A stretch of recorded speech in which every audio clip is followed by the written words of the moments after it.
You're just as gloomy as your father always have been. My mother, Linda, used to say this to me with disdain ever since I was a child. On the other hand, my brother Jason, 5 years my senior, and son of Linda's previous husband, was always adored by her.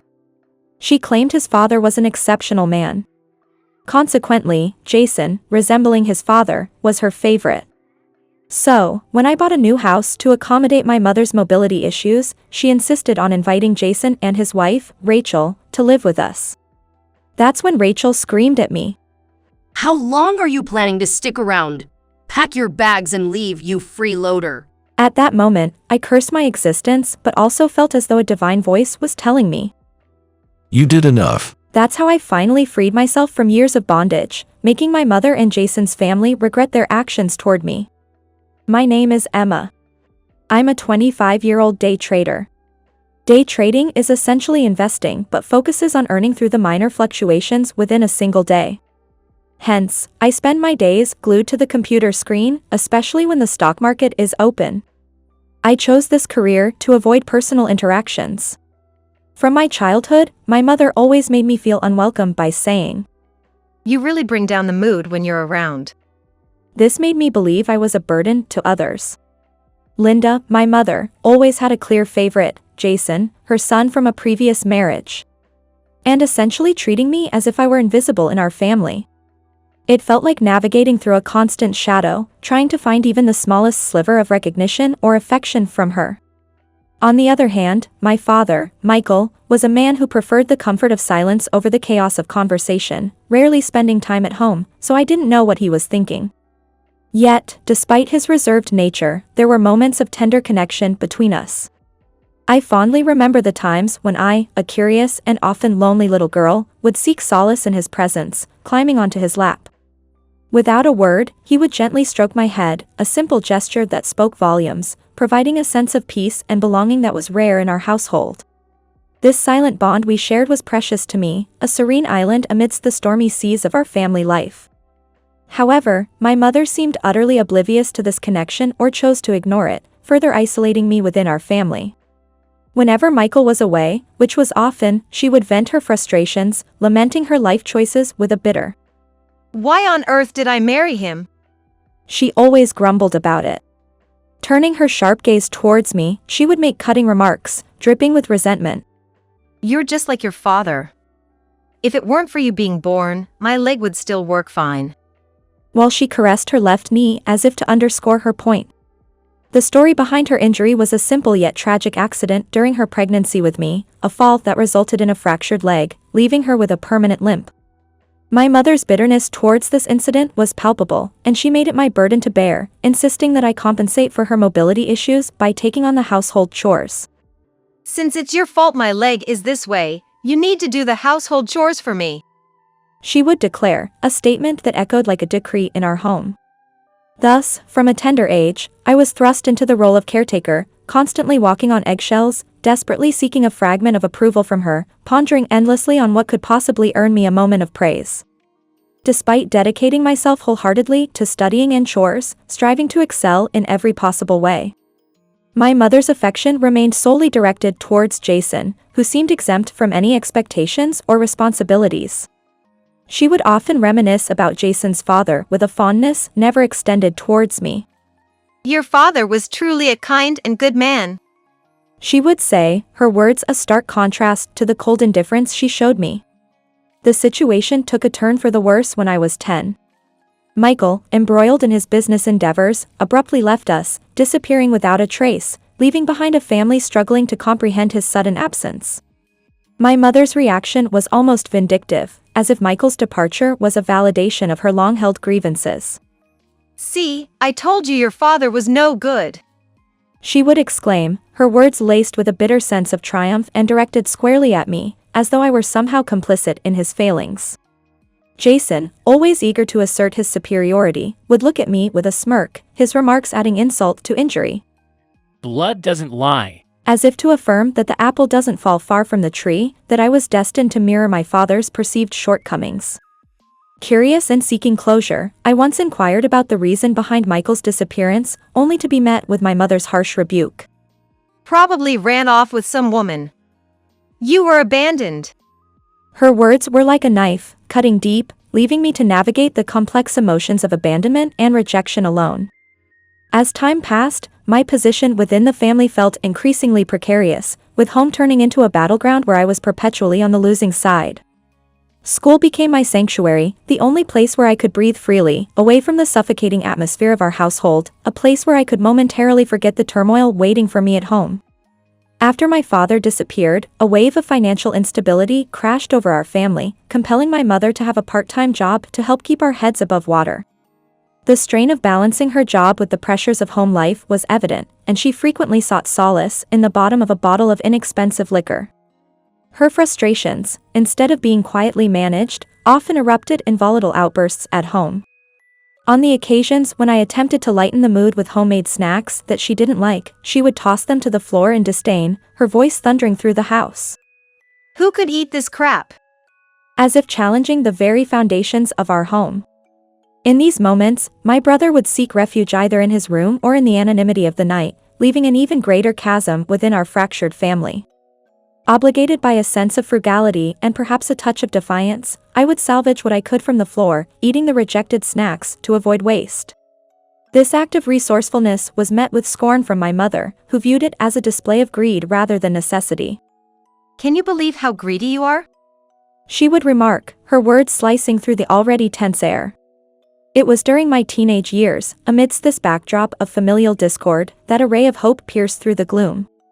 A modest victory in an essay contest at school awarded me a gift card to a bookstore, a prize I quickly converted into cash. With this money, I purchased a selection of gourmet macarons for my mother, a small luxury in our otherwise austere existence. Her reaction to this gesture was transformative. For the first time in a long while, she offered me a smile of genuine appreciation, uttering a heartfelt, "Thank you. They were delicious." This moment of gratitude became a beacon of hope for me, illuminating a path forward. It dawned on me that through my own efforts and achievements, I could bridge the gap between us, earning her recognition and perhaps, gradually, her respect. Emboldened by this insight, I threw myself into the workforce immediately after high school, landing a job at the local city hall. I handed over nearly all of my earnings to my mother, a testament to my commitment to supporting our family and a silent pledge to mend the frayed edges of our relationship. Despite this, a part of me yearned for more, to not just make ends meet, but to thrive. This desire led me down the path of investment, where I began with small, cautious steps, gradually building a portfolio with the patience and precision of a seasoned strategist. Eventually, the moment arrived when I made the bold decision to resign from my City Hall position, dedicating myself entirely to the day trading. By my early 20s, my endeavors had borne fruit, catapulting me to the status of a successful day trader with an annual income that far exceeded my wildest dreams. However, this financial windfall did little to alter the perception of my mother and brother, who saw my unyielding focus on my computer screen not as a sign of ambition, but as an indication of withdrawal from the world around me. As I reached the milestone of turning 24, the dynamics within our quaint family unit underwent a significant transformation. My brother, having tied the knot, embarked on a new journey with his spouse Rachel, vacating our once lively home, which now echoed with a profound silence, punctuated only by the presence of my mother and myself. This shift left a tangible void in my mother's world, her spirit dampened by the departure of her dearly beloved son, whose presence had been a constant source of joy and comfort to her. The desire to infuse a semblance of happiness back into her life ignited within me, sparking an ambitious idea. What if we could turn a new leaf by moving into a brand new home? The house that had been our family's sanctuary for over 2 decades, purchased by my father, was steeped in memories. However, its age and less than ideal layout posed daily challenges for my mother, particularly with her mobility issues. She would often watch home renovation shows with a longing gaze, fantasizing about residing in a place that exuded the same warmth and comfort as the ones on screen. In my heart, I harbored the hope that presenting her with a new home could replicate the pure joy she experienced upon receiving a simple gift of macarons from me on a previous occasion. That memory, a testament to the simple pleasures that could bring her immense happiness, propelled me to embark on a quest for our new dwelling. Fortune smiled upon me when I discovered a property that seemed to have been waiting for us to claim it as our own. Its aesthetic appeal and modern elegance perfectly aligned with my mother's tastes. Engaging with an architect, I meticulously planned the house to be as accessible as possible, prioritizing a barrier-free design and the inclusion of handrails throughout to cater to my mother's needs. Though the house's expansive four-bedroom, two-story layout was more than what two people might typically require, the dearth of suitable alternatives in our vicinity rendered this issue moot. The luxury of space, under these circumstances, was a welcome feature. The act of purchasing this house in cash certainly raised a few eyebrows among the real estate professionals, an uncommon scenario for a young woman, yet the process proceeded smoothly, with no hurdles. The build-up to the moment when I could unveil this surprise to my mother was filled with an electric anticipation. Her upcoming birthday provided the perfect backdrop for this grand reveal. When the day arrived, emotions were at a peak as I led her to the new house, her birthday present, and handed her the keys with the declaration, "This is my gift to you." Her initial shock melted away to reveal a sparkle in her eyes, a clear indication of her overwhelming joy and approval. Yet, the joyous atmosphere took an unexpected turn when, instead of expressing gratitude, she mused aloud about the possibility of the house being spacious enough to accommodate Jason and Rachel. This suggestion left me momentarily dumbfounded, struggling to remind her. Mom? This house is meant for our new beginning, remember? Her response, firm and immediate. It's my gift, isn't it? Then I should have the freedom to decide how it's used. Left me reeling. As I grappled with this comment, my mother, without missing a beat, initiated plans to demolish our old home. Her decision that came with financial implications I hadn't fully anticipated but was now obligated to support. She then proceeded to extend an invitation to Jason and Rachel. Hey Jason! Guess what? I've just finished building our new house. How about swinging by to take a look? Her voice crackling with excitement over the line. Despite her enthusiasm, I couldn't help but feel like a ghost in my own narrative, barely acknowledged and easily overlooked. The moment Jason and his wife, Rachel, laid eyes on the house, it was as if they had found their dream home. This is perfect, especially with plans for kids in the future. They gushed, barely containing their joy as they made plans to move in post-haste. Amidst the flurry of their excitement, I was quietly assigned the smallest room, a silent spectator to the joy and camaraderie shared between my mother and Jason's blossoming family. Rachel, quick to judge my solitary days spent in front of the computer, branded me a NEET without a second thought, effectively cutting off any semblance of communication between us. I pondered if maybe contributing financially would have eased the growing tension, yet my pride stubbornly held its ground. This house is mine, after all. They're living under my roof, free of charge. I reminded myself, avoiding the delicate dance around the topic of finances. My mother declared with open arms. This house is mine. Live freely, my dears. The notion of rent is off the table. Jason and Rachel, taking her words to heart, nestled comfortably into their new life without a care in the world.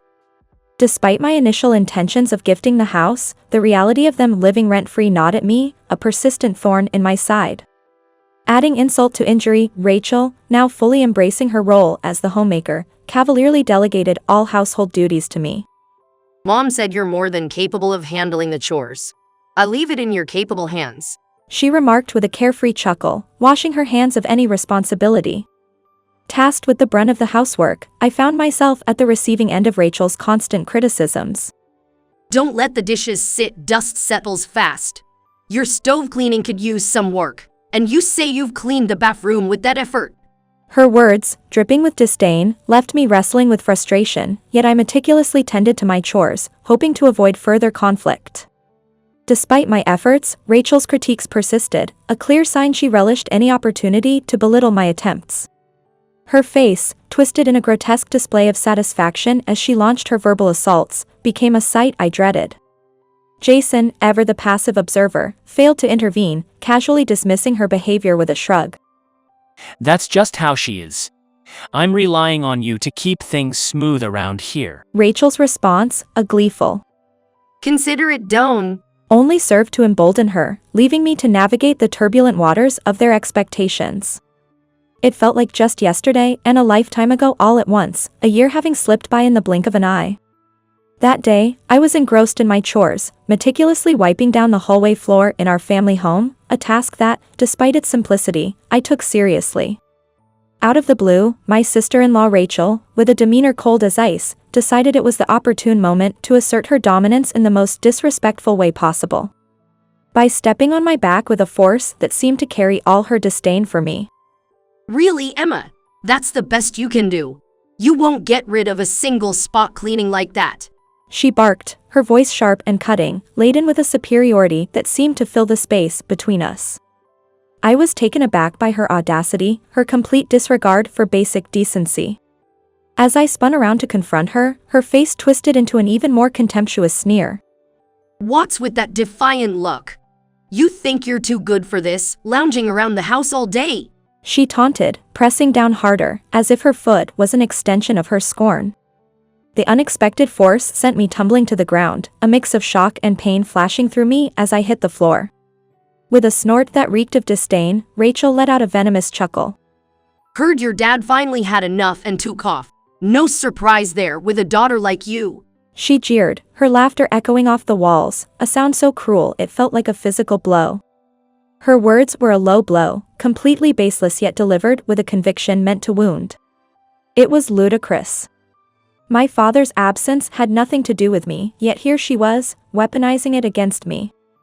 In that moment, something inside me broke, or perhaps, it awakened. A fierce, unyielding anger surged through me, propelling my arm forward.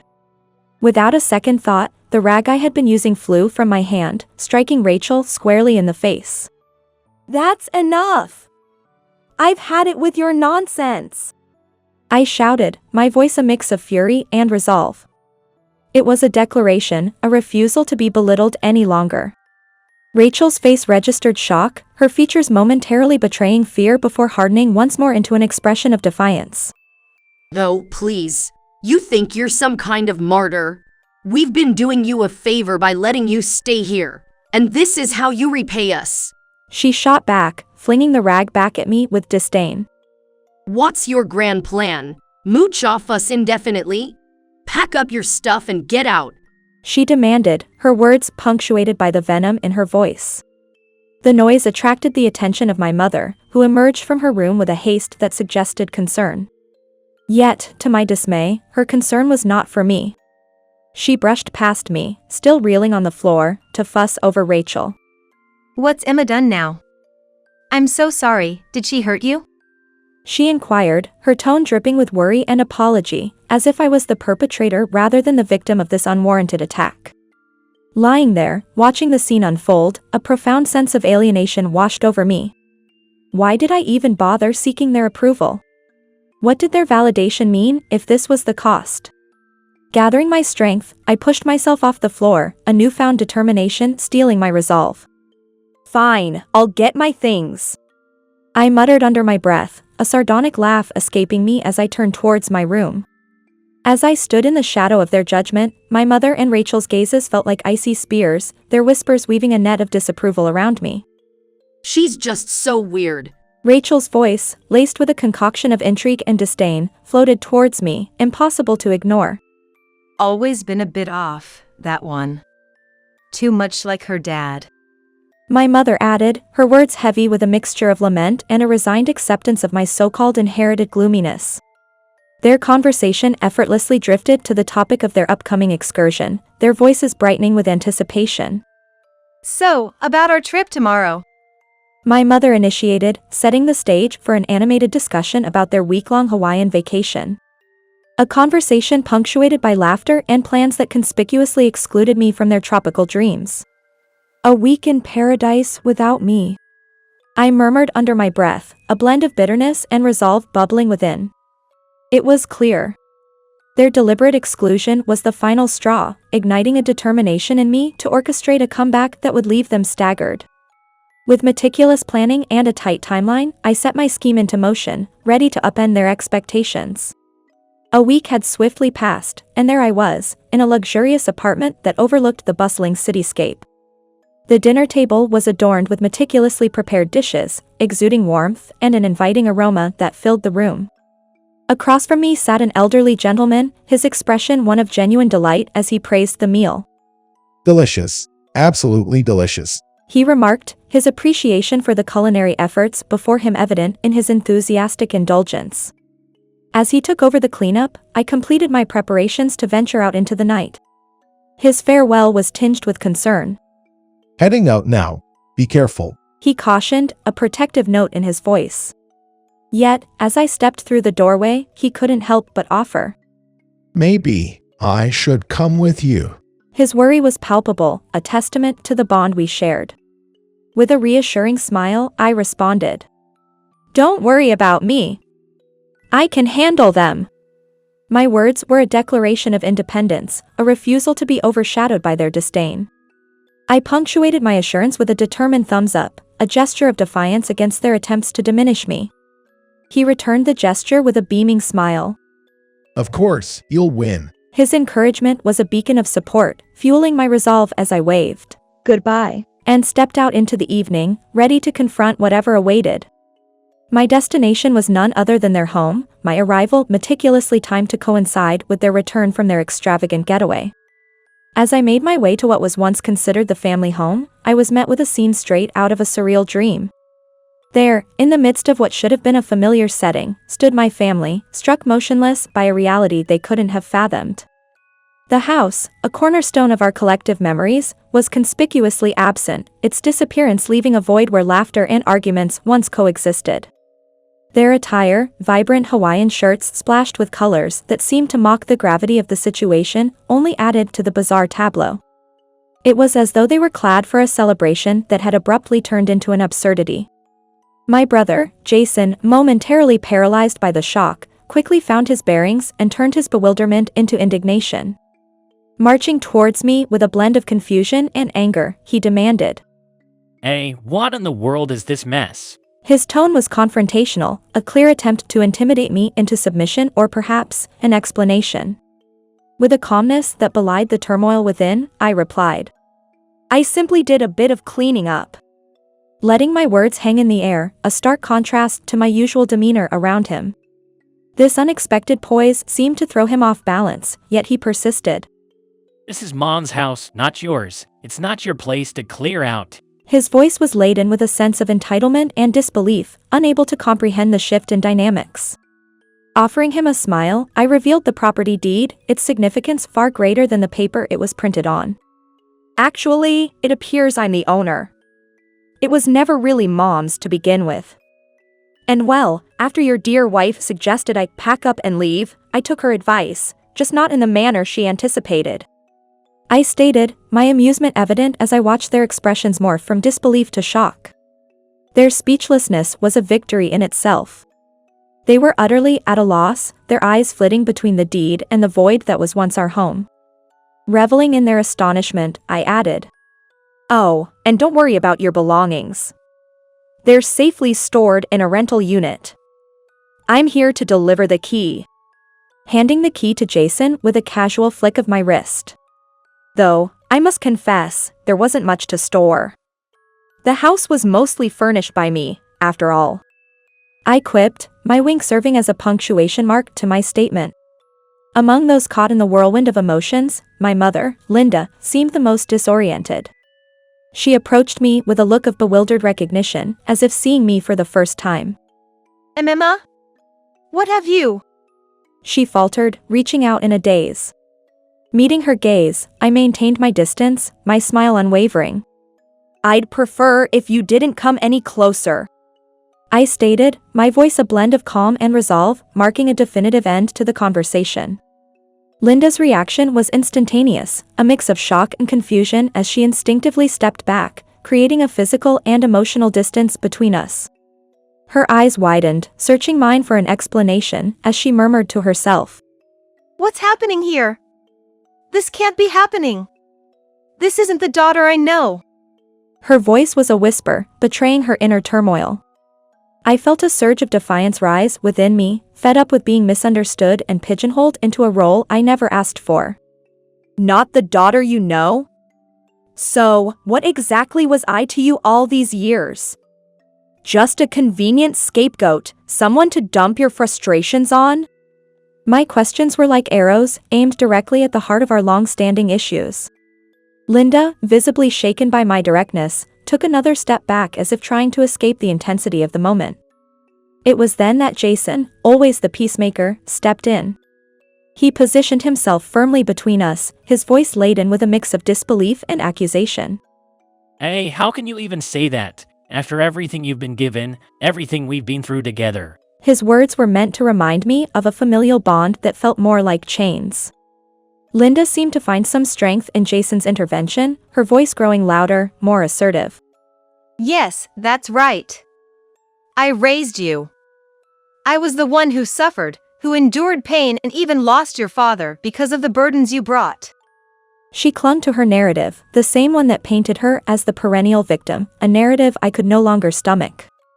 My frustration reached its boiling point, and in a moment of sheer anger, I lashed out, my fist connecting with a nearby light pole, the metallic clang echoing my fury. "That's exactly what's so ludicrous!" I shouted, my voice carrying the weight of years of pent-up anger and misunderstanding. I couldn't contain the floodgates any longer, years of frustration and unspoken truths came pouring out. "You blame me for your injury? For your struggles? To pin your fall during pregnancy on me, a child yet unborn, defies all logic and reason." The release of these words felt like shedding a heavy burden, a catharsis that was both freeing and painful. Seeing my mother, speechless and unable to counter, I felt a bitter satisfaction, a validation of my feelings at last. But Jason and Rachel were not ready to stand down. Rachel, ever the diplomat, tried to interject with a voice of reason, albeit slightly trembling. Hold on a second. There has to be a limit. This is crossing a line, isn't it? Jason, echoing her sentiment and adding his own frustration, declared. Absolutely. The way our home's being dragged into this mess. This could very well be a matter for legal action, compensation for damages. Their stance, ready for confrontation, added a new layer of complexity to an already volatile situation. Linda didn't miss a beat, her tone sharpening with a mix of reproach and disbelief as she quickly aligned against me. Yes, exactly. You need to apologize to Jason. What were you thinking, causing such a mess? Her attempt to villainize me was transparent, clearly a maneuver to wring out some financial gain from the unfolding drama. I met her accusation with a scoff, brushing off the absurdity of her claim. Compensation? Really now, considering you've been living in a house rent-free, enjoying the luxury of having a housekeeper, I'd say you've been compensated quite enough. After dismissing her thinly veiled attempt at manipulation, I decided it was time for a strategic shift in the conversation. I pulled out a photograph, holding it up as if it were a piece of crucial evidence, and challenged her. Now, would you care to explain who this person might be? Linda's reaction to the photograph was instantaneous. She audibly swallowed, her eyes widening as they locked onto the man depicted in the image. The man bore a striking resemblance to Jason, which didn't go unnoticed. Jason himself leaned in for a closer look, his expression morphing into one of bewilderment. He was somewhat of a celebrity in the local rock scene, wasn't he? Your father. Well, not legally, but you know what I mean. The story had always been that Linda was previously married before she met my father, but in truth, she had never been legally married before. She was an avid fan of this musician, had a brief romantic episode with him, and despite being abruptly left, she couldn't seem to let go of her infatuation, often projecting his image onto Jason. Faced with this startling revelation, Jason's confusion was palpable. What? So, they weren't officially married? Like, a sort of common law situation? I replied, my tone heavy with sarcasm. Not even that. Sounds like it was just a fleeting fling. Essentially, our mom was just a love-struck girl, living in a fantasy. Linda, with her gaze downturned, offered no denial to my blunt assessment. Jason, interpreting her silence as confirmation, was visibly disturbed, unable to fully mask his shock. How is that even passable? It seemed that Linda had always glorified Jason's father, portraying him as an exemplary figure, a man beyond reproach. This glorification had undeniably become a cornerstone of Jason's identity, a narrative he had embraced about his lineage and the kind of man his father was. On one hand, my dad found himself constantly being compared to some idealized version of an ex-husband. He was bombarded with criticisms like, He would never have done that. Or, He was much more attractive. which gradually pushed him into a shell of silence. It's virtually impossible to stand up against a figment of someone's imagination, a perfect man who never really existed. This ex-husband was nothing more than a fictional standard used to express dissatisfaction. My dad, fully aware of this painful truth, nonetheless chose to remain in his marriage with my mom. He did this out of a deep-seated sense of duty and love, aiming to shield me, their daughter, from any harm. The tipping point came when I was 10 years old. After his business went under and he was drowned in debts, he disappeared. He took this drastic step after declaring bankruptcy, a last-ditch effort to ensure his financial woes wouldn't burden us. The way I came to know of these events is quite unexpected. The man I was sharing breakfast with one seemingly ordinary morning turned out to be my dad, reappearing in my life. This reconnection happened roughly 2 years ago, a timeline that coincides with a year before I decided to build my own house. There was this peculiar day when, out of sheer curiosity, I glanced out the window and saw an unfamiliar figure standing outside. To my utter astonishment, that man was my dad. At that juncture in my life, struggling with deep-seated issues of trust towards him, I had embarked on finding a new house partly as a means of escape. However, the ordeal I faced in that new home made me realize I needed, to reach out to him, to bridge the gap that had formed between us. As we began to communicate more, I found out various truths about our family and his disappearance, which led me to slowly change my perspective. I came to a profound realization that I had indeed been loved by my father all along. Engaging in conversations with him brought back a flood of childhood memories. The times we walked hand in hand through the park, the joyous moment when I first rode a bike without training wheels, and countless other instances where he looked at me with nothing but kindness and warmth. These were the memories that had been suppressed under the overwhelming influence of my mother's narratives for so many years. Following his period of absence, my dad managed to turn his fortunes around. He not only revived his business ventures but achieved even greater success than before, eventually making his way back to our city. There's a well-worn saying that failure is indeed the stepping stone to success, and our story stands as a testament to that. It appears the entrepreneurial spirit runs deep in our family. When I finally shared this entire saga with them, my sister-in-law clearly changed her attitude towards me. Hey, Emma, having only had brothers, I'm not quite sure how to bond with a sister. If there were times I got it wrong, I genuinely apologize. I really hope we can grow closer from here on out. I've always wished for a sister. Feel free to come to me for anything, just like you would with a real sister, she said, her voice laced with hope and a promise of new beginnings, her hands gesturing as if trying to physically mold our budding relationship into something tangible and real. Linda and Jason, with a hint of reluctance in their voices, began to acknowledge that perhaps they had been overly strict with me. I've been reflecting, and I think I might have crossed the line with my strictness. It was all done with your best interests at heart, Jason confessed, his voice laced with an undertone of regret. Linda chimed in, her voice soft yet earnest. Absolutely, I've realized that in the absence of a father figure, I might have overcompensated by imposing too much discipline. I deeply regret any misunderstandings my actions have caused and sincerely apologize. Despite their apologies, I found their words difficult to digest, as if they were just superficial, echoing in the void without substance. She pondered over her previous fears, questioning what had once seemed so intimidating about them. Now, their justifications felt trivial, barely scratching the surface of my emotions.